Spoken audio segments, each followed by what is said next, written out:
오늘의 성경 말씀은 히브리서 9장 27절의 말씀입니다.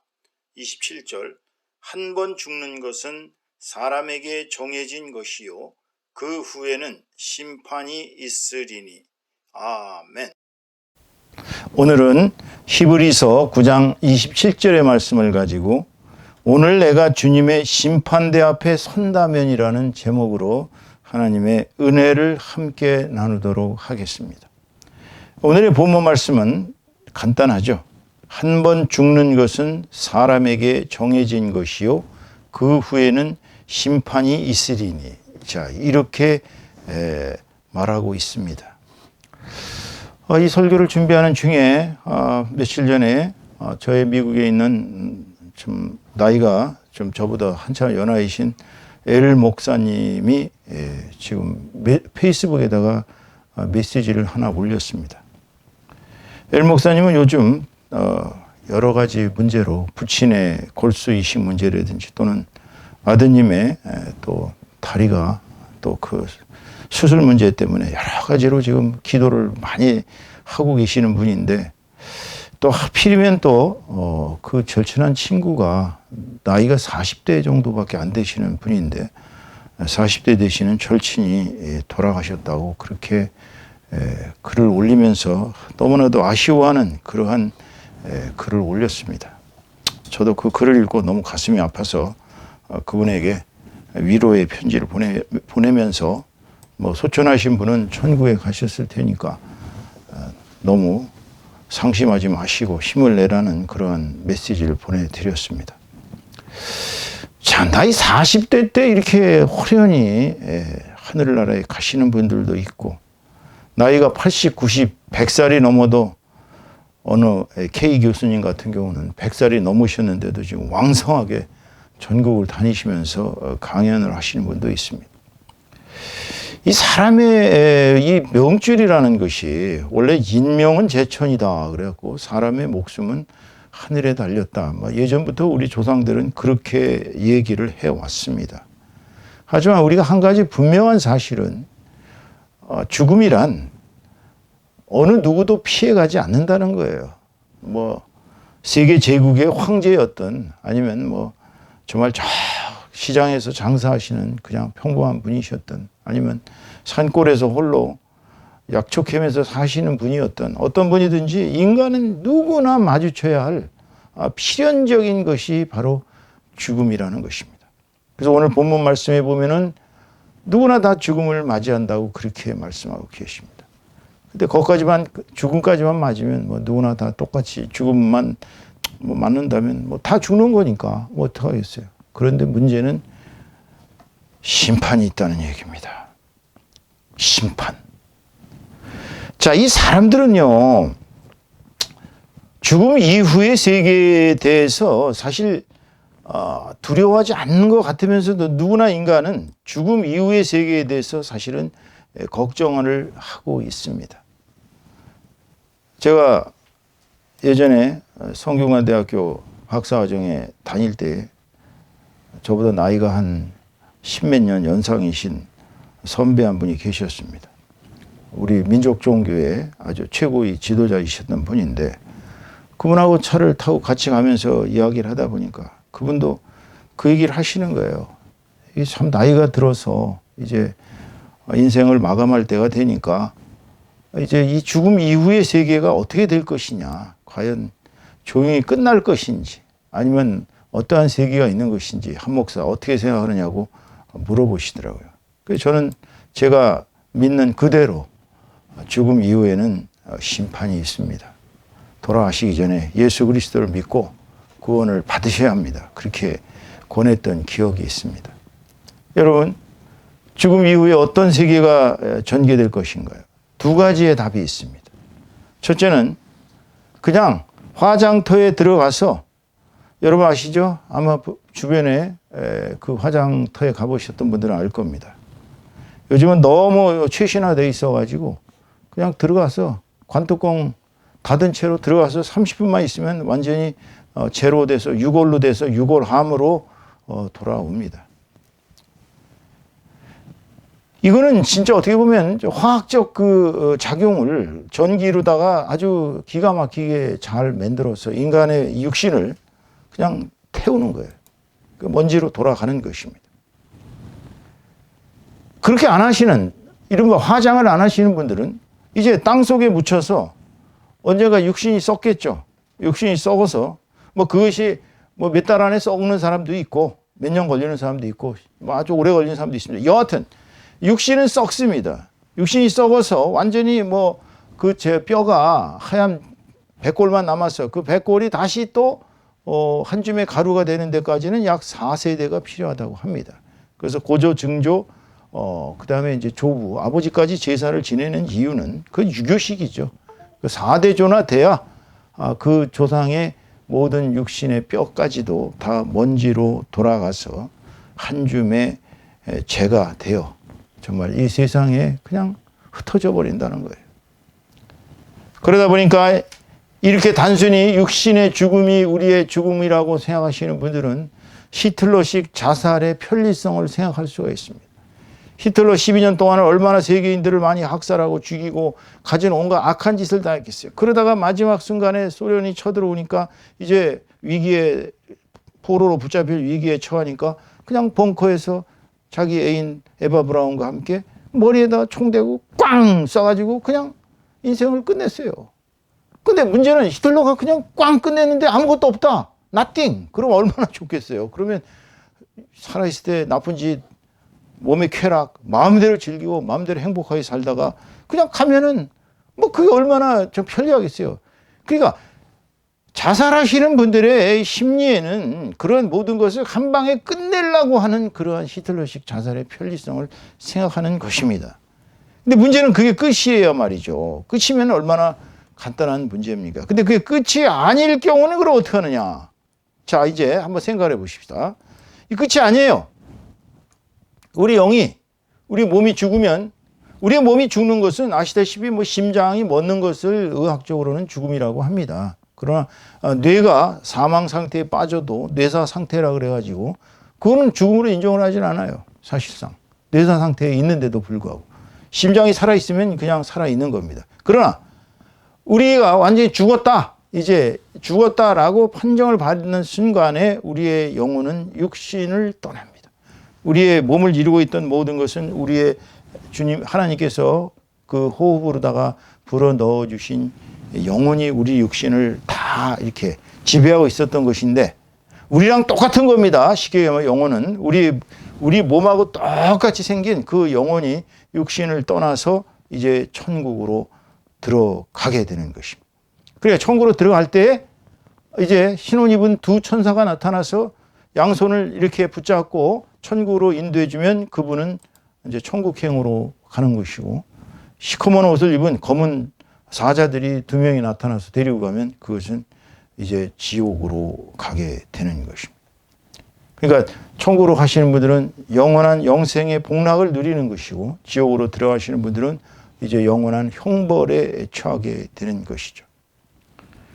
그러니까 이게 살아있을 동안에 우리가 어떤 삶을 살았느냐가 관뚜껑을 딱 닫는 순간에 우리는 이제 우리의 인간의 그동안 지나온 모든 역사는 마감되고 역사는 이제 끝난 겁니다. 끝나고 문제는 그 다음에 이제 천국에 들어가느냐 못 들어가느냐는 심판만 남는다는 얘기입니다. 오늘 설교 제목 어떻게 들으시면 좀 섬뜩하셨을 겁니다. 기분 나쁘셨을 거예요. 아니 앞으로 살 날이 앞으로도 한참 남은 나에게 왜 하필이면 주님의 심판대 얘기를 하느냐. 근데 여러분 알다시피 우리는 하루하루 죽음을 향해 가고 있는 것입니다. 기분 나쁘시지만 우리는 죽음과 마주대하고 있는 거예요. 뭐 꼭 키에르케고르의 철학을 빌려서 그렇게 얘기 안 해도 우리는 그냥 죽음과 동반자로 살아가고 있습니다. 언제 갑자기 죽을지 몰라요. 죽음의 형태는 무수하게 많습니다. 내가 안 죽으려고 막말로 얘기해서 방구석에만 앉아 있어갖고 나는 이제 막말로 점쟁이가 나 죽는다 그랬으니까 나가면 죽는다 그랬으니까 안 죽을래. 그리고 방구석에만 있다가 접시물에 코를 빠져서 죽는 수도 있는 겁니다. 이 세상의 사람들의 죽음의 양태는 가지가지입니다. 뭐 보면 비행기 추락사고로 갑자기 죽는 분, 누가 세월호 사건이 일어날 줄 알았겠어요? 그렇게 죽는 분. 자동차를 타고 가다 자동차가 옆에 오는 사람이 그냥 들이받아가지고 죽는 경우도 있어요. 제 외사촌은 그냥 길거리에 서 있었는데 그냥 봉고 트럭이 와서 그냥 쳐받아가지고 그냥 젊은 나이에 참 한국외고대학이라는 좋은 대학에 학생으로 있다가 그냥 죽어버렸어요. 그 외삼촌과 외숙모는 얼마나 절망을 빠졌겠습니까? 모르는 거예요. 사람의 죽음이란. 정말 죽음보다 나에게 돌연히 찾아올 수 있는 이 죽음을 여러분은 준비를 하면서 사셔야 합니다. 특히나 나이가 60대가 넘어가시는 분들 치고 지금 죽음을 생각 안 하고 사신다면 그분은 정말 간땡이가 부어도 한참 부은 분들입니다.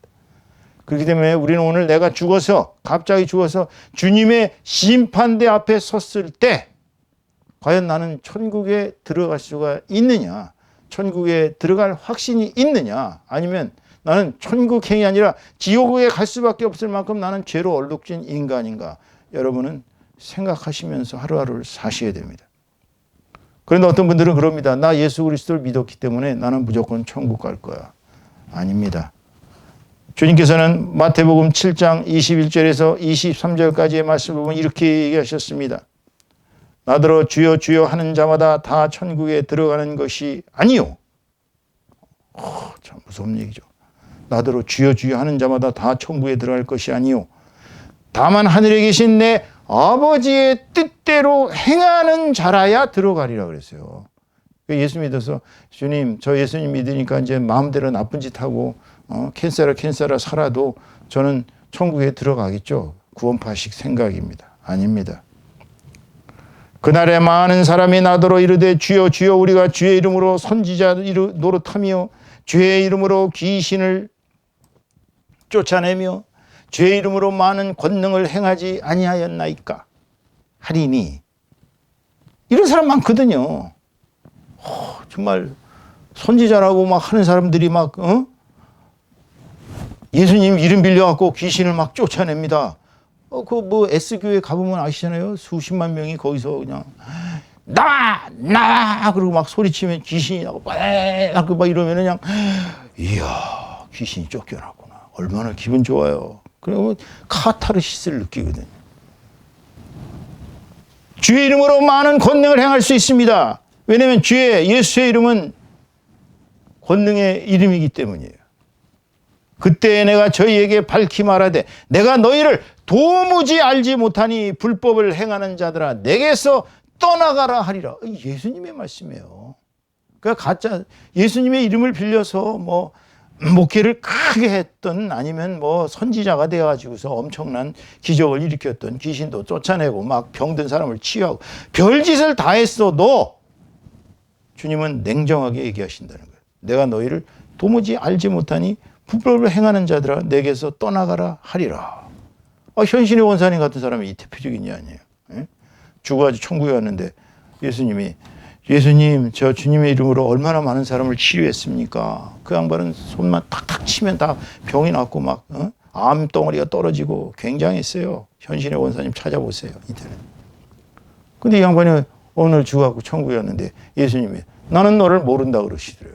그래서 기가 막혀가지고 아니 제가 예수님의 이름으로 얼마나 많은 사람들 치유하고 얼마나 많은 기적을 행하는데 저를 모른다고 하십니까? 주님 도대체 왜 그러십니까? 그랬더니 너는 나를 팔아서 장사를 한 거 아니냐? 너 돈 엄청 벌었지 않냐? 물론 그 양반이 돈 달라고 그런 적 없어요. 현신의 원사님. 근데 그냥 치료된 사람들이 가면서 그냥 10,000원도 내고 하고 10만 원도 내고 어떤 사람 100만 원도 내고 막 이래가지고 돈이 수십억이 모인 거예요. 그게 이제 현신의 원사님이 막 예수님한테 사정이 있습니다. 주님, 저 좀 한 번만 살려주세요. 다시 살려주시면, 제가 지상에 나가서 사람들한테 다 얘기하겠습니다. 어떻게 해야 천국에 오는지. 예수님이 한참 계시다가 그렇게 얘기했다는 거예요. 그래? 그러면 네가 가지고 있는 돈 37억 얼마 정확하게 액수까지 다 알고 계시. 그거를 충현교회 북한 선교부에 갔다가 시사해라. 그냥 아무 조건 없이 시사해라. 그리고 돌아와서 많은 사람들에게 얘기를 해라. 그래가지고 결국 이 양반이 깨어나가지고 살아가지고서 다니면서 그 큰 대형교회 목사님들을 다니면서 회개시킨 거예요. 당신 천국에 하니까 이름 없어요. 예수님이 당신 모른다 그래요. 그러니까 그리고 북한 선교에 37억 원인가 그냥 그대로 갖다 줬습니다. 여러분, 주님은 그렇게 냉정하십니다. 우리가 살아있을 때는 회개할 권리가 있어요. 살아있을 때는 예수님의 제자요, 예수님의 자녀요, 예수님의 그야말로 친구요, 예수님의 백성이기 때문에 살아있을 때는 내가 어떤 잘못을 저질렀어도 회개할 기회가 있습니다. 그러나 딱 내가 오늘 죽어서 예수님의 심판대 앞에 선다면 그때는 회개의 기회가 없는 것입니다. 그때는 그동안의 한 짓으로다가 이제 언행으로다가 다 심판을 받는 거예요. 그렇다면 여러분 오늘 주님의 심판대 앞에 선다면 저는 천국에 들어갈 자격이 있습니다라고 얘기하실 수 있습니까? 본 목사부터 솔직히 말씀드리면 걱정이 됩니다. 왜냐하면 이제 나는 앞으로라도 잘해서 물론 이제 회개하고 앞으로 과거에 예수 믿기 전에 거는 다 없어진 거니까 죄는 다 없어지고 예수 믿고 나서도 죄를 안 졌다고 볼 수가 없어요. 누구나 예수 믿고 나서도 죄 많이 집니다. 십계명도 어기게 되고요. 가끔가다 어떤 놈 미워가지고 진짜 속에서 아주 그냥 죽이고 싶은 그런 마음도 들 때도 있고 사람이기 때문에 누구나 다 십계명의 죄를 범할 수 있습니다. 너희는 서로 사랑하라고 주님이 새 계명을 주셨는데 사랑 고사하고 어떤 놈 얄미워가지고 정말 꼴드베기 싫어서 지금도 그 사람을 용서했다고 말을론 그러는데 그 사람이 연락 오면 안 만나고 싶은 사람이 있어요. 솔직히 보스턴에 있을 때 저희 사모하고 저희 두 아이들을 엄청 괴롭혔던 이상한 목사님이 계십니다. 한국에서 그 소식을 듣는데 제가 막 분이 치솟아가지고 그냥 당장 쫓아가서 그냥 홍군형을 내놓고 싶더라고요. 나중에 보스턴에 돌아가서 그분하고 만났습니다. 만났는데 속에서는 부글부글 끓었어요. 정말. 그때는 제가 좀 차도 좋은 차 타고 좋은 일도 많이 있을 것 같고 그러니까 저한테 다 꼬랑지를 내리더라고요. 그래서 제가 속으로는 얄미운 심정에 한번 홍군형을 낼까 그러다가 주님의 말씀을 생각하고 용서해야지 참았습니다. 그 이후로 그 집 사모님도 제가 만났습니다마는 참았어요. 한마디도 안 했습니다. 왜? 주님의 말씀이 생각나갖고 용서하라 그러지. 그래 그 뒤로부터 용서를 했어요. 용서했는데도 그분들하고는 만나고 싶지가 않아요. 이건 참된 용서가 아니거든요. 마음의 사랑이 없는 거죠. 지금이라도 만나면 이렇게 껴안고 동역자로서 형제로서 껴안고 같이 좋은 것도 먹고 이래야 되는데 이게 제가 죄를 짓는 거죠. 그것도 죄입니다. 사랑을 못했기 때문에. 자, 그렇다면 우리가 주님께 누가 심판을 받는지 한번 살펴보겠습니다. 어떤 사람들이 심판을 받는지. 요한계시록입니다. 요한계시록 20장 11절에서 15절까지의 말씀을 보겠습니다. 또 내가 크고 흰 보좌와 그 위에 앉으신 이를 보니 땅과 하늘이 그 앞에서 피하여 간데 없더라. 하나님의 보좌를 본 거예요. 또 내가 보니 죽은 자들이 큰 자나 작은 자나 그 보좌 앞에 서 있는데 예수님의 보좌 앞에 서 있는데 책들이 펼쳐져 있었어요. 책들이 펼쳐 있고 이거는 언행록이라 그래서 그 사람이 한 짓에 대한 모든 기록이 다 그 책에 있습니다. 책들이 펴 있고 또 다른 책이 펴졌으니 곧 생명책이라. 그러니까 생명책에 이름이 기록된 사람은 영생에 들어가는 것입니다. 그리고 죽은 자들이 자기 행위를 따라 책들에 기록된 대로 심판을 받으니 책들에 기록된 대로 이제 심판을 받는 거예요. 자기 한 짓에 대해서. 바다가 그 가운데서 죽은 자들을 내주고 바다에 빠져 죽은 사람들을 말합니다.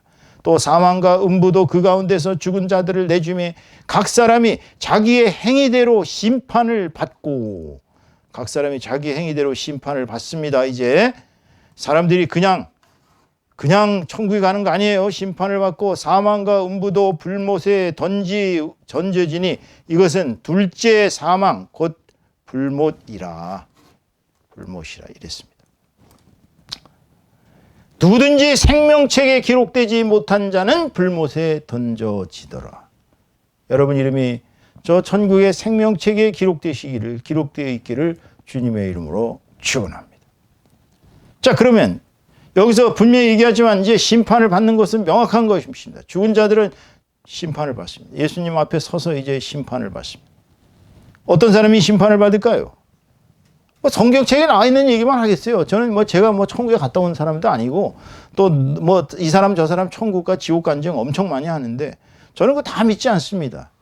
성경적인 것만 믿어요. 성경에 나와 있는 그대로만 믿을 수 있어요. 자, 보세요.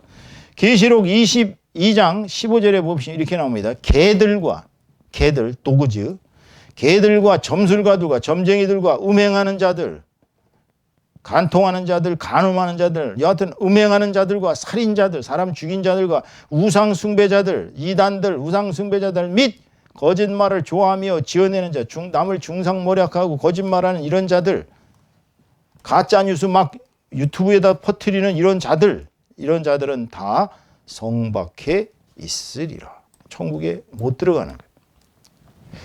그러니까 심판받는 사람들은 첫째, 불신자들입니다. 예수님을 안 믿는 사람. 둘째, 점쟁이들입니다. 점쟁이 집 다니기 좋아하는 사람들도 심판받습니다. 여러분, 점치는 집 다니지 마세요. 에?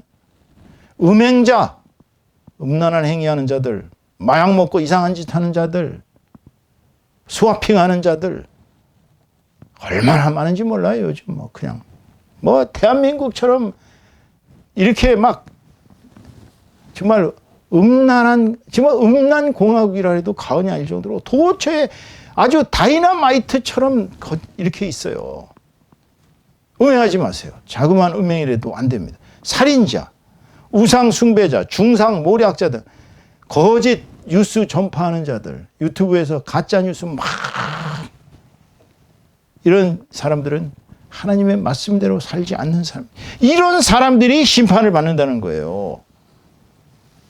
그럼 어떤 사람들이 천국에 들어가게 될까요? 첫째, 예수 그리스도를 나의 구세주로, 하나님의 아들로 이 땅에 오신 나의 구세주임을 입술로 고백하고 세례를 받은 사람, 진심으로 믿고 세례를 받아야 합니다. 예수가 너의 구세주냐, 예수가 하나님의 아들을 너는 믿느냐라고 네, 믿습니다 하고 마음속에서 우러러 나와가지고 믿고 물로 세례를 받은 사람이어야 합니다.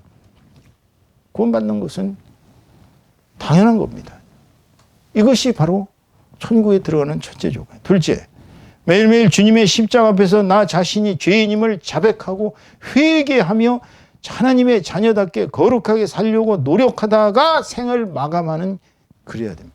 내가 꼴깍하고 지금 죽는데 그 전까지라도 나의 죄를 생각나는 대로 나의 죄를 회개하지 않고 천국에 들어갈 수가 없어요. 그런 분은 예수님의 심판에 대해서 너는 이러이러한 죄를 졌는데 회개하지 않았지 않느냐. 회개하면 용서해 주신다고 분명히 얘기를 했거든요. 그러니까 죽기 전에 내가 숨을 꼴딱 하기 전에 살아생전에 나의 모든 죄를 다 주님 앞에 회개하고 그렇게 새로 주님의 자녀답게 살려고 노력했어야 합니다. 세 번째로는 주님의 심판대 앞에 설 때까지 죄를 짓지 않으려고 부단히 노력하며 주님의 가르침대로 살아가려고 힘쓰는 사람이래야 돼요. 노력을 하는 게 중요합니다. 죄를 짓지 않으려고. 어제 죄를 질 수 있어요. 근데 오늘도 똑같은 죄를 짓고 내일도 똑같은 죄를 지면 그것은 죄성이 완전히 화인 맞은 양심이 돼가지고 양심이 그냥 불화살을 맞아서 양심이 시커멓게 타버려서 이제 양심이 없어요. 죄를 안 지려고 노력하고 주님의 가르친 대로 살아가려고. 그럼 주님의 가르침이 뭘까요? 첫째는 십계명입니다. 십계명이 나오는 거 범하시면 안 돼요. 둘째로 예수님이 얘기하신 새 계명, 너희는 서로 사랑하라는 사랑했느냐? 사랑 계명을 지키셔야 됩니다. 또 예수님께서 산상수훈에서 하신 모든 말씀들, 이런 주님의 가르침대로 살아가려고 힘써야 천국에 들어갈 수 있습니다. 다음에는 매일매일 성경 말씀을 영의 양식으로 삼아 말씀을 매일매일 받아먹고 영의 양식을 받아먹고 새로워지고 주님과 기도 가운데 성령으로 하나 될 수 있는 그런 사람이래야 천국에 들어가는 것입니다. 여러분 매일매일 성령 가운데서 주님과 함께 기도하며 살아갑니까? 아니면 그냥 대충 교회만 일요일날 나오면 끝입니까? 다섯 번째로는 주님이 맡기신 주님의 십자가를 지는 사람이래야 돼요. 주님이 십자가 주셨는데도 십자가도 안 짓고, 십자가 뭐예요? 사명입니다. 사명, 미션. 전도의 미션, 선교의 미션, 성경 가르치는 성경 가르침 교육의 미션, 구제, 봉사. 쉽게 얘기하면 예수님의 백성들, 믿지 않는 자들을 위해서 자기 자신을 헌신하고 복음을 전하려고 힘쓰는, 그리고 자신이 받은 달란트를 개발해서 주님께 돌려드리는 사람이 돼요. 한 달란트 받아서 가지고 그냥 땅속에다 파묻으면 그리고 나중에 저는 주님이 굳은 사람이라 걱정이 되어갖고 이렇게 한 달란트 땅속에 파묻었다. 이제 돌려드립니다. 그러면 이제 주님한테 이 악하고 게으른 종아 하고서 내쫓는 거예요.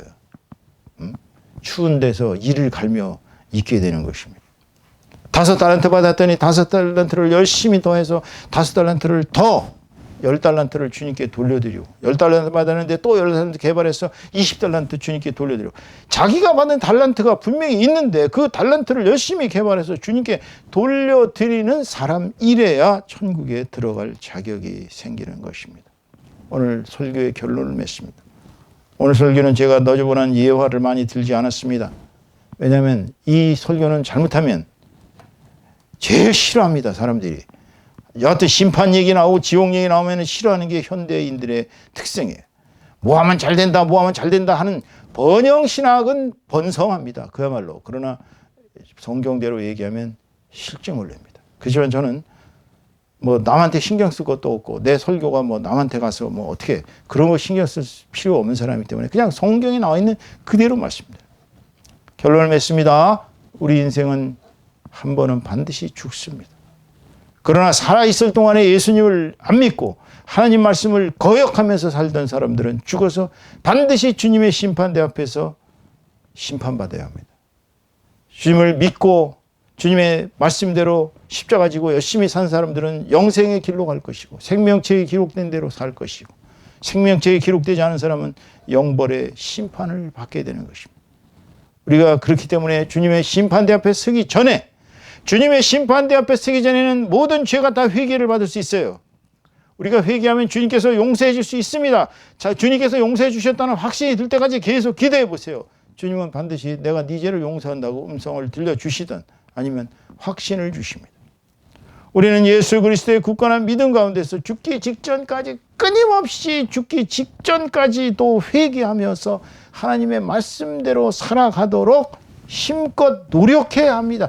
노력하는 크리스찬이 되라는 거예요. 하나님의 말씀을 지키기 위해서 노력하고 회개하기 위해서 노력하고 일단 죽음을 대비해서 내가 주님의 심판대 앞에 섰을 때 우리가 일단 죽어서 우리의 영혼이 천국에서 주님의 심판대 앞에 섰을 때는 이미 too late. 너무 늦은 거예요. 그렇기 때문에 우리가 심판대 앞에 서기 전에 혹시 여러분 오늘 이후에 어떤 일이 발생할지 모릅니다. 인생이라는 것이 그렇게 어떻게 본다면 우리의 운명은 하늘에 달렸는지도 몰라요. 인명재천이란 말처럼. 그렇기 때문에 우리는 늘 깨어서 오늘 하루하루의 삶이 정말 주님이 주신 귀한 삶임을 깨닫고 주님의 심판대 앞에 설 때까지 정말 깨끗한 죄가 다 없어지고 우리가 하나님 앞에 거룩하게 설 수 있을 때 천국의 영생의 복락을 누리는 저와 여러분 다 되시기를 주님의 이름으로 축원합니다. 축원합니다.